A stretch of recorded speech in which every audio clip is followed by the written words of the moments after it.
વિધાનસભાના બજેટ સત્રનો પહેલો દિવસ હતો. આજે પહેલા દિવસે માનનીય રાજ્યપાલ મહોદયશ્રીનું અભિભાષણ થયું અને ત્યારબાદ ગુજરાત વિધાનસભાના પૂર્વ સભ્યો, દિવંગત અનેક સભ્યોને શોક શ્રદ્ધાંજલિ પાઠવવામાં આવી.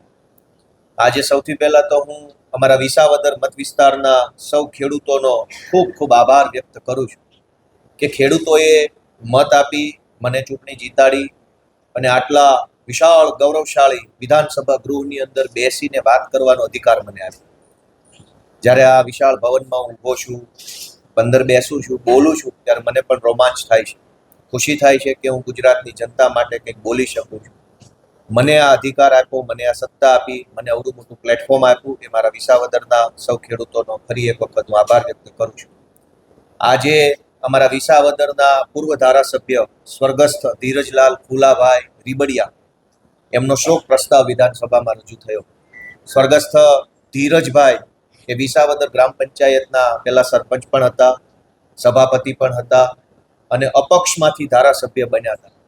સ્વર્ગસ્થ ધીરજલાલ એટલે કે અમારા ધીરુબાપા, એમના પિતા શ્રી ફુલાબાપા, તેઓ જુનાગઢની નવાબ સરકાર સામે ખેડૂતો માટે દેવા માફીની લડાઈ લડતા હતા અને દેવા માફીની લડાઈ લડતા લડતા જુનાગઢ નવાબના શાસન સંભાળતા અંગ્રેજ અધિકારીએ એમને જુનાગઢ સરકારનું સ્થળ છોડવું પડે અને ગાયકવાડ સરકારનો આશ્રય લેવો પડે એવી રીતે એમને હેરાન કરવામાં આવ્યા હતા, પરંતુ તેઓ ક્યારેય પાછી પાની કરી ન હતી.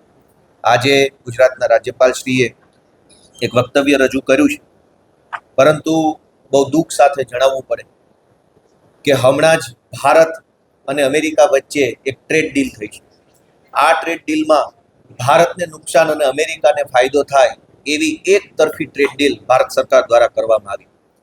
અમેરિકાથી કૃષિ ઉત્પાદનો જેવા કે સોયાબીન, કપાસ, દૂધ, આ બધા કૃષિ અથવા પશુપાલન સાથે સંકળાયેલા જે કાંઈ ઉત્પાદનો છે એ ભારતની અંદર અમેરિકા નિકાસ કરે તો ભારત તરફથી કોઈ પણ પ્રકારનો એમને ટેક્સ લાગવામાં નહીં આવે.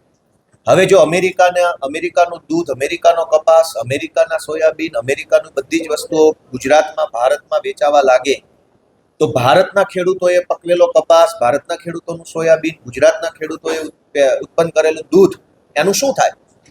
આટલી મોટી ટ્રેડ ડીલ એક તરફી રીતે કરી છે.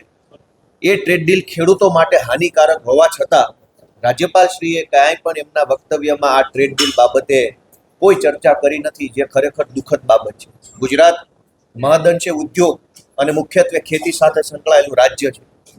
જો ગુજરાતના ખેડૂત સમૃદ્ધ નહીં હોય, ખેડૂત સુખી નહીં હોય, તો ગુજરાતનો કોઈ માણસ સુખી નહીં થઈ શકે.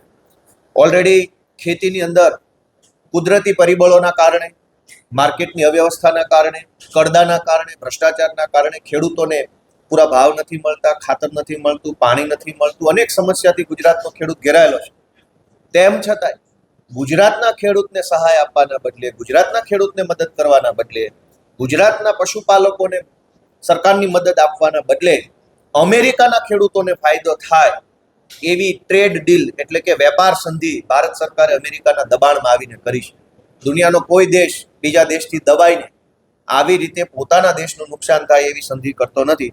પરંતુ બહુ દુઃખ સાથે કહેવું પડે કે ભારતની સરકારે, ભાજપની સરકારે, નરેન્દ્ર મોદીની સરકારે અમેરિકાના દબાણમાં આવી અમેરિકાના ખેડૂત માલામાલ થાય અને ગુજરાતના ખેડૂત બરબાદ થાય એવા પ્રકારની ટ્રેડ ડીલ કરી છે.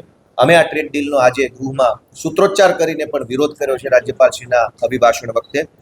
પણ દુઃખ સાથે જણાવવું પડે કે સરકારે કે માનનીય રાજ્યપાલ મહોદયશ્રીએ ખેડૂતોને ભવિષ્યમાં થનાર નુકસાન બાબતે કોઈ ચિંતા વ્યક્ત કરી નથી.